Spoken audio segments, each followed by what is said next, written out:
tributar alabanza, adoración, voz de gratitud a quien vive por los siglos de los siglos. Y eso es lo que estamos haciendo en esta noche.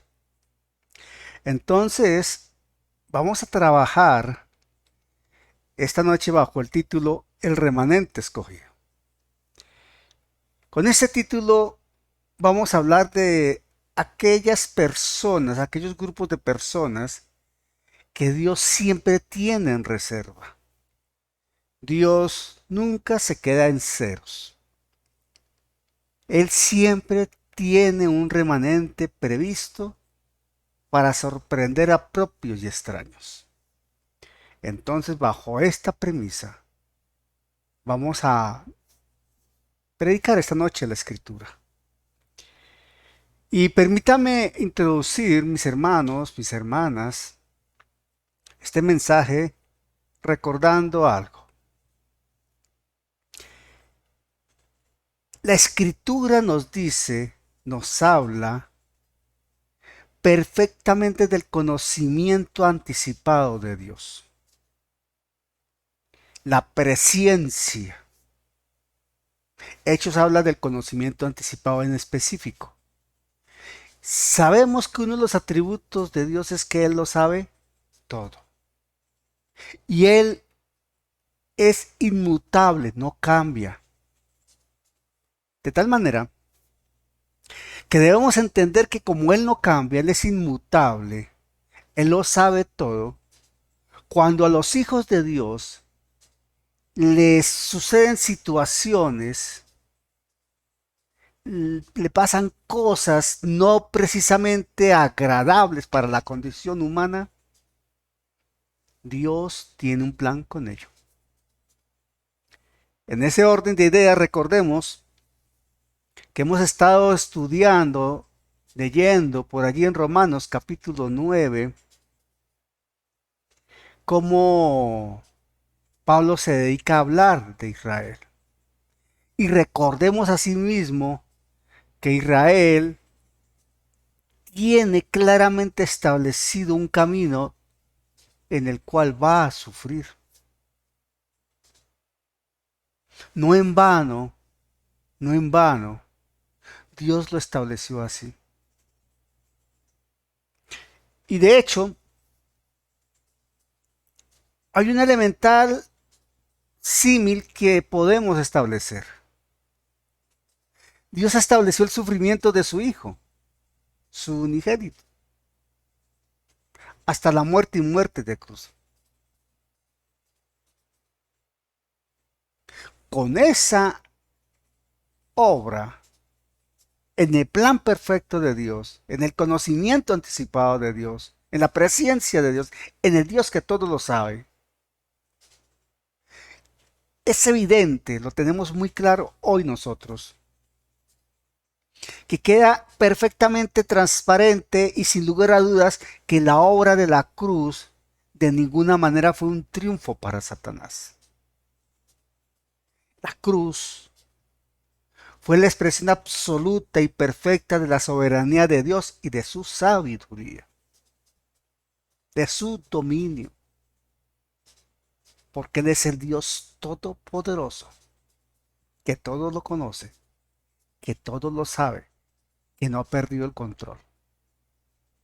1 Corintios 2.7 dice la escritura en 1 Corintios 2.7, dice así: mas hablamos sabiduría de Dios en misterio, la sabiduría oculta, la cual Dios predestinó antes de los siglos para nuestra gloria, la que ninguno de los príncipes de este siglo conoció, porque si la hubieran conocido nunca habrían crucificado al Señor de gloria. Ojo con eso, Dios es muy claro, la palabra es sabia.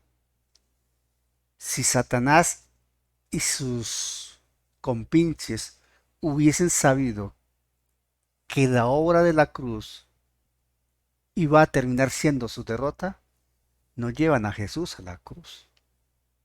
Pero Dios lo tenía planeado. En consecuencia, en coherencia, no nos podemos nosotros extrañar que en esa voluntad y soberanía perfecta de Dios, su pueblo escogido Israel haya de sufrir y tenga que pasar a futuro por la gran tribulación. Un hecho que la misma palabra señala en boca de Jesús, cual el mundo no ha conocido ni conocerá. Y terminará siendo una cantidad pequeña, la que termine la gran tribulación, reciba los privilegios de los pactos cumplidos e inicie el milenio. Esto también tiene su razón y es una consecuencia de la propia desobediencia en el libre albedrío del pueblo israelí, como le puede suceder a cualquiera de nosotros. Dios nos liberó, el Hijo nos libertó, pero nosotros somos libres de obrar. Dios no nos obliga. Dios no obliga a nadie a seguirlo. Dios expresa amor para que nosotros le amemos a Él también. Dios nos bendice para que nosotros le adoremos. Dios se complace en darnos conforme a su voluntad lo que su palabra dice que debemos recibir. Pero necesitamos nosotros caminar en fe y en obediencia. No pasó esto precisamente con Israel todo el tiempo. No fue así. Jeremías 5, 2, 3, estamos hablando del remanente. Jeremías 5, 2, 3 dice así: aunque digan, vive Jehová, juran falsamente. Oh Jehová, ¿no miran tus ojos a la verdad? Pregunta el profeta. Los azotaste y no les dolió. Los consumiste y no quisieron recibir corrección. Endurecieron sus rostros más que la piedra. No quisieron convertirse. Está hablando el profeta con relación a Israel. Y la escritura del Antiguo Testamento nos muestra reiteradamente la desobediencia constante del pueblo de Israel, habiendo conocido de primera mano el poder de Dios que los defendió y los sacó de Egipto y los preservó en el desierto y los llevó a tierra y tierra donde fluye leche y miel. Pero el pueblo es obstinado. El pueblo es rebelde, de dura cerviz, necios.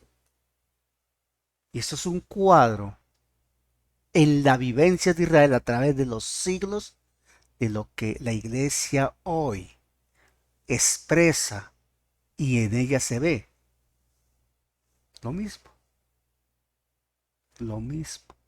en lo espiritual. ¿Cuál es el fundamento bíblico para hoy? Romanos 9:27. Estando en Romanos 9:27, amada familia, habiendo dicho esta introducción, vamos al fundamento bíblico. Romanos 9:27. Romanos 9:27 dice, espero que todos estemos allí. Romanos capítulo 9, verso 27. También Isaías clama tocante a Israel. Si fuere el número de los hijos de Israel como la arena del mar, tan solo el remanente será salvo. Tan solo el remanente será salvo. Y la salvación de Israel es evidente al finalizar la gran tribulación y se plasma plenamente con todos los pactos cumplidos, con las promesas cumplidas en el milenio. Pero tan solo, dice la escritura, tan solo el remanente será salvo. Entonces, con todo y esta verdad revelada, El propósito y misericordia divina viene actuando y actuará salvando a Israel. Dios se debe a su palabra y Él no miente. Un remanente del pueblo elegido por gracia y afianzado por los pactos de Dios es el que será salvo. Esto implica la existencia de un remanente, es un hecho claro. Dios tiene proyectado, preparado en su plan perfecto un remanente. Y en él serán cumplida la palabra del Señor. Hay unos pactos que Dios le garantiza a Israel.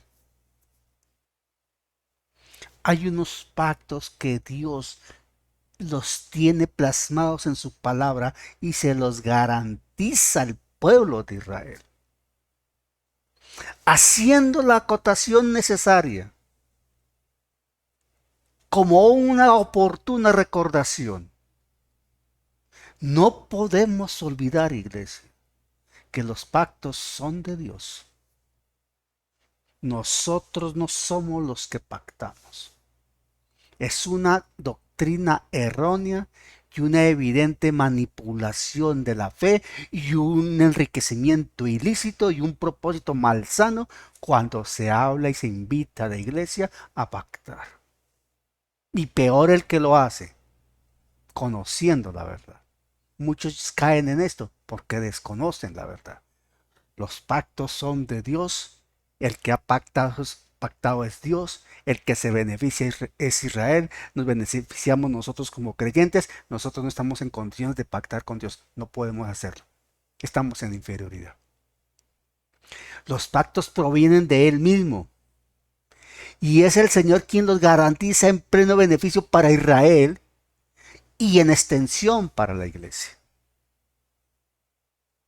El primer pacto que podemos recordar, haciendo un recordatorio rápido de los mismos, es el pacto con Abraham.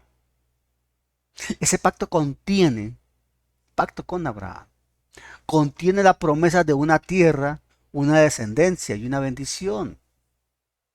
No podemos olvidar lo que dice Génesis 12:1.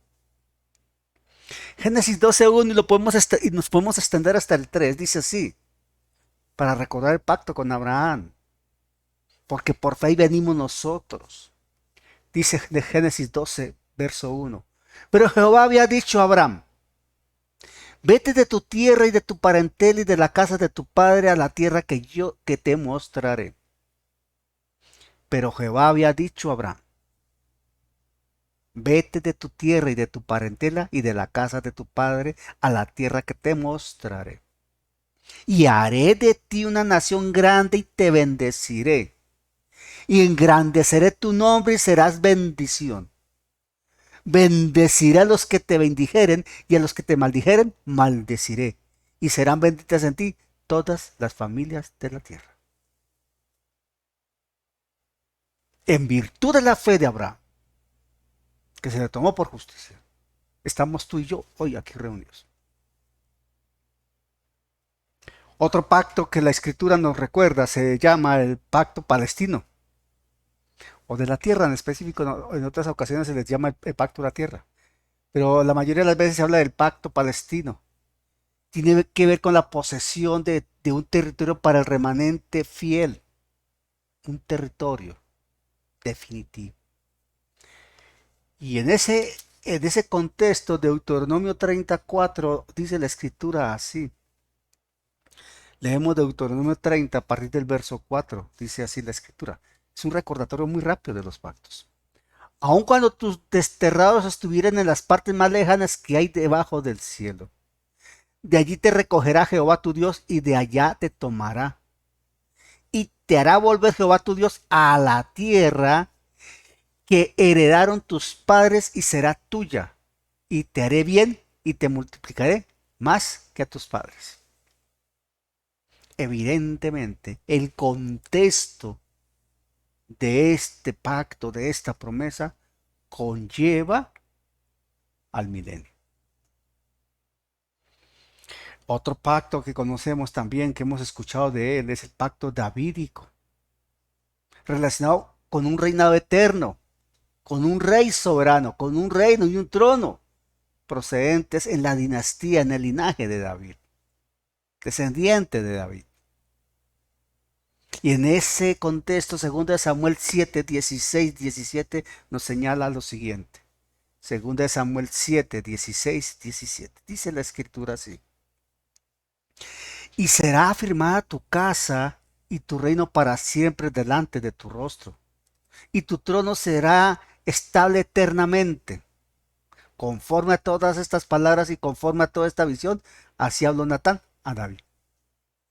Y de ahí viene Jesucristo, linaje de David. Y el Rey eterno es Jesucristo. Y esa palabra se cumple en Jesucristo. Y está en ejercicio en Jesucristo. Y hay otro pacto en donde nosotros estamos de manera directa vinculados. Y del cual somos protagonistas, beneficiarios directos. El nuevo pacto. El nuevo pacto contiene la promesa de la restauración de Israel como nación, sí. Promesa de purificación del corazón y perdón de pecados, efectivo. Allá va a llegar Israel. Pero en la iglesia se dio un ejemplo de que esto así va a ser para Israel. De hecho, Deuteronomio 36 dice esto. Y tengamos presente lo que dice la escritura acá. Deuteronomio 36. Atención a esto. Tal vez no le habías puesto atención. Esta noche el Señor te llama a ponerle atención. Seguro lo habías leído y habías pasado de largo. No te habías detenido allí. Esta noche el Espíritu Santo te llama a que te detengas acá. Dice así. Deuteronomio 36. Y circuncidará Jehová tu Dios tu corazón. Ojo, no el prepucio. Y circuncidará, futuro, Jehová tu Dios tu corazón y el corazón de tu descendencia. Para que ames a Jehová tu Dios con todo tu corazón y con toda tu alma, a fin de que vivas. Esto proyecta al nuevo nacimiento. Lo que hoy tú y yo vivimos. Porque la misma escritura del Nuevo Testamento habla de circuncidar los oídos y el corazón para nacer de nuevo. Isaías 59, 21. El profeta escribió así. Isaías 59, 21. El profeta escribió esto. Y este será mi pacto con ellos, dijo Jehová, con Israel. El espíritu mío que está sobre ti, mis palabras que puse en tu boca, no faltarán de tu boca, ni de la boca de tus hijos, ni de la boca de los hijos de tus hijos, dijo Jehová, desde ahora y para siempre. Dada a Israel, vivida por la iglesia hoy, e Israel la abrazará plenamente en el milenio. E Isaías 45, 17 señala así. Isaías 45, 17 señala así. Israel será salvo en Jehová con salvación eterna. No os avergonzaréis ni os afrentaréis por todos los siglos. Salvación eterna. Solo en el milenio. Con Jesucristo. Pero tienen que pasar por la gran tribulación por rebeldes hoy. Porque rechazaron al Mesías en su tiempo. Esto nos permite entender perfectamente, mi amada familia.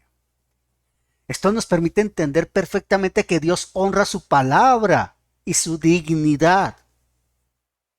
Dios honra lo que Él es a través de su palabra y su dignidad, con sus hechos. Lo que Él dice se hace. Porque Dios no puede mentir. Mentir sería contra su naturaleza. La palabra enseña, lo dice, garantiza la fidelidad de Dios. Dios con sus hechos honra su nombre, dignidad y promesas. Por eso no dejará de cumplir los pactos con Israel haciéndolos perfectamente visibles para todos en el remanente que él mismo levantará por gracia en su momento. Es que la misma historia de Israel, la misma historia de Israel, a través de lo que la Escritura nos enseña, y de ahí es tan importante entender por qué Pablo le dedica en Romanos el capítulo 9, el 10 y el 11 a hablar de Israel en un contexto de gracia, de misericordia, de favor divino, de salvación, de nuevo nacimiento, de redención. Porque Pablo entendía perfectamente que Dios había prometido y se había comprometido, a que Israel sería salvo, pero en las condiciones del nuevo pacto, de la obra de Jesucristo, en Jesucristo como Señor. Y la historia de Israel, es evidente que Dios ha tratado con el pueblo con un residuo de creyentes de la nación.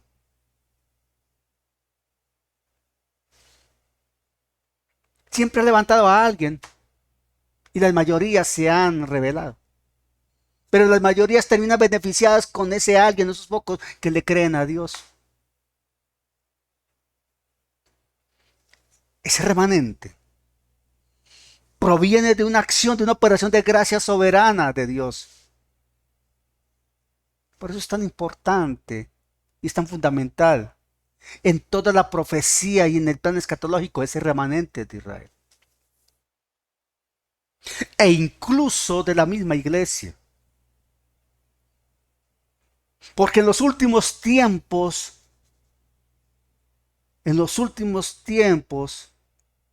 la falsa doctrina, las falsas enseñanzas, la mentira y el engaño será tan creciente en lo que se llama iglesia que de tantos que se congregan, muy pocos se mantendrán fieles y podrán decir que son salvos. Y terminarán salvos. Habrá un remanente también. Dios siempre lo ha tenido perfectamente dispuesto. Dios conoce los tiempos. Él sabe quién recibe la verdad. Él sabe perfectamente los pasos que da el hombre. Necio el hombre que pretende engañar a Dios o que cree poderle engañar. Aquel que cree estar firme, mire que no caiga, dice la Escritura. Engañoso es el corazón del hombre, dice la Escritura. Maldito el hombre que queda en el hombre, dice la Escritura. Dios no puede ser burlado, dice la Escritura. Por ejemplo,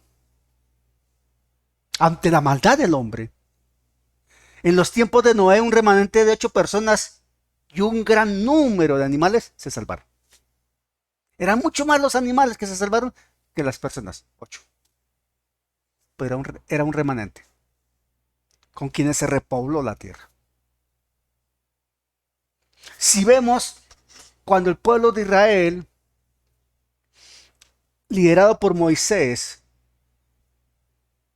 enviaron a 12 espías a conocer la tierra prometida, un remanente se mantuvo fiel, Caleb y Josué. Estos dos varones con carácter y con el Espíritu de Dios en ellos se mantuvieron firmes ante un pueblo incrédulo. Estuvieron a punto de ser apedreados por el pueblo, porque rechazaban la firmeza del carácter de estos hombres que le creían a Dios. Era un remanente realmente ahí. En tiempos de los jueces, podemos hablar de Débora, de Barak, de Gedeón, de Sansón, de Samuel. En el periodo de los reyes, vemos que hay unos reyes malos en extremo, malos, perversos, terriblemente malos. pero se levantan por allí unos que son muy buenos.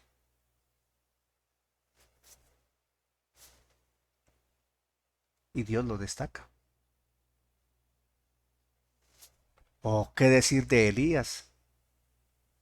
A quien el Señor le cayó la boca porque le dijo, tranquilo, tú no eres el último, me he guardado 7,000.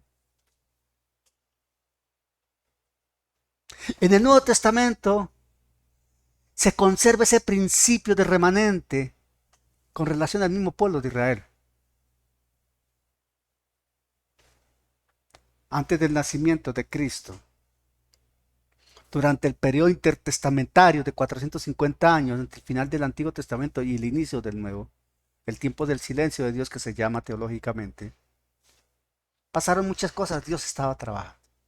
Pero ya para las épocas de Jesús, muchos hablaban del Mesías, pero en específico, unos pocos lo esperaban como tal. Zacarías y Elizabeth, por ejemplo, Juan el Bautista, Simeón, María y José, por citar unos ejemplos. Por ejemplo, la escritura nos recuerda en Lucas 2, del 25 al 26, esto. Lucas 2, del 25 al 26. Y aquí había en Jerusalén un hombre llamado Simeón. Y este hombre justo y piadoso esperaba la consolación de Israel, el Mesías. Y el Espíritu Santo estaba sobre él. Y le había sido revelado por el Espíritu Santo, que no vería la muerte antes que viese al ungido del Señor. Y lo vio.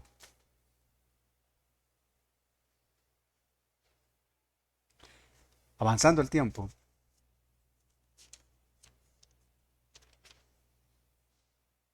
el remanente se manifiesta en la salvación de Israel. Dios lo llama salvación y se incorporan al cuerpo de Cristo. La puerta está abierta para ellos también. Por eso Pablo en Efesios dice, capítulo 2, a partir del verso 14, esto. Porque Él, Cristo, Jesucristo, es nuestra paz. Que de ambos pueblos hizo uno. Que de ambos pueblos hizo uno. Derribando la pared intermedia de separación. Aboliendo en su carne las enemistades. La ley de los mandamientos expresados en ordenanzas, para crear en sí mismo de los dos un solo y nuevo hombre, haciendo la paz y mediante la cruz reconciliar con Dios a ambos en un solo cuerpo, matando en ella las enemistades. Está abierta la salvación para Israel, pero unos pocos lo acogieron. Un remanente. Hoy unos pocos están en la iglesia, un remanente. Entonces en el tiempo de la tribulación aparecerá el remanente. Pablo habla del endurecimiento temporal de Israel. Habla de ese corazón hebreo endurecido. Y en Apocalipsis, la palabra nos habla entonces con relación a lo que va a hacer Dios en época de la gran tribulación. Y aparece un remanente. Dice Apocalipsis 7:4. Y oí el número de los sellados, 144,000 sellados de todas las tribus de los hijos de Israel. 144,000 sellados. Un remanente de Israel. Para predicar la palabra. Para llevar el mensaje. Dios se guardará la manifestación de un remanente mínimo para predicar su evangelio e impactar el mundo sometido por Satanás allí. Autorizado por Dios, obviamente, permitido por Dios. Porque el mundo bajo ese anticristo que estará allí manipulando al mundo, verá y sufrirá las acciones de Satanás, pero también recibirá el juicio de Dios, la ira de Dios, trompetas, sellos, copas.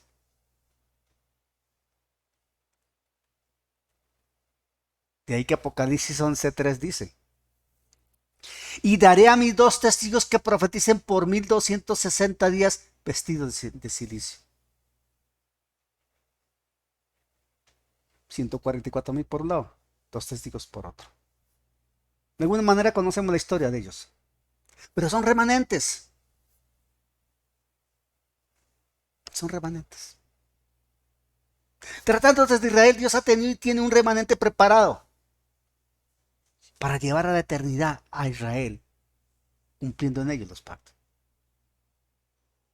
En la humanidad, la iglesia termina siendo el remanente de la humanidad. Es el misterio permanente. Es el remanente reservado por Dios para impactar el mundo pecador. La iglesia es la que hoy detiene las obras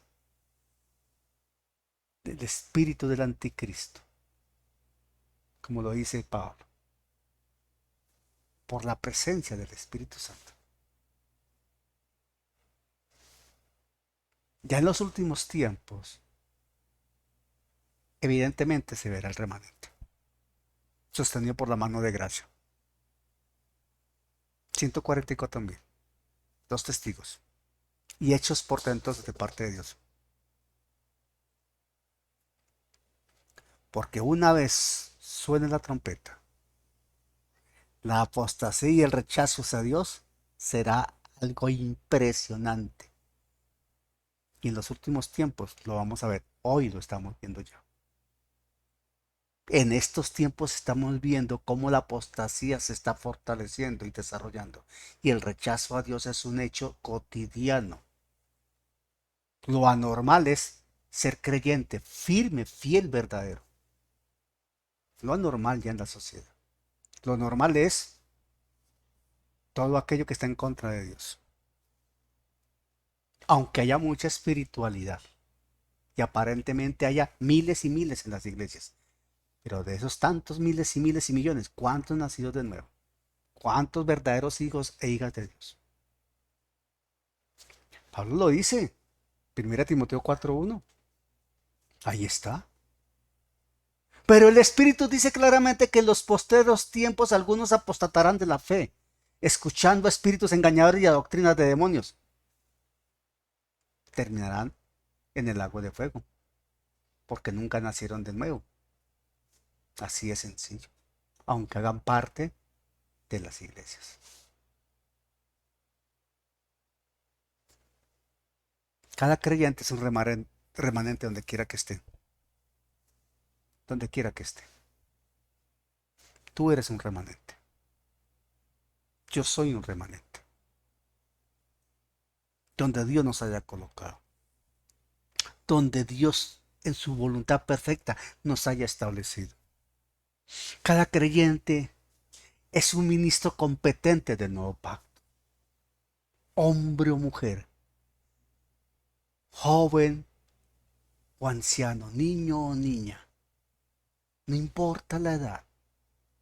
No importa la condición académica, social, política, intelectual, económica. Si has sido escogido por Dios y establecido por Dios, hay un propósito. Es un remanente en medio de incredulidad, de pecado, de señalamiento y acusación. Porque será mínimo en comparación con las mayorías que rechazan a Dios. Pero es la luz que Dios ha enviado como oportunidad allí. Cada uno de nosotros somos un remanente como ministros competentes del nuevo pacto y como conocedores y vehículos de Dios con el evangelio del Cristo vivo, que es el ministerio de la reconciliación. Todos lo tenemos como hijos e hijas. A esto se le agrega en específico el llamado que Dios ha hecho y por tanto la unción que Dios coloca para desarrollar lo que Él ha establecido que hagamos en el ministerio que Él haya querido que nosotros desarrollemos. Sea el que sea, hay una función porque tenemos una posición y una responsabilidad en el cuerpo de Cristo. Somos un remanente donde quiera que estemos. Somos el remanente escogido de Dios para alabanza de su gracia y gloria de su nombre. actuemos en la dignidad del nombre que nos llamó y entendamos que donde estemos debemos glorificar el nombre del Señor. Alabado sea su nombre por los siglos de los siglos. Amén, amén, amén.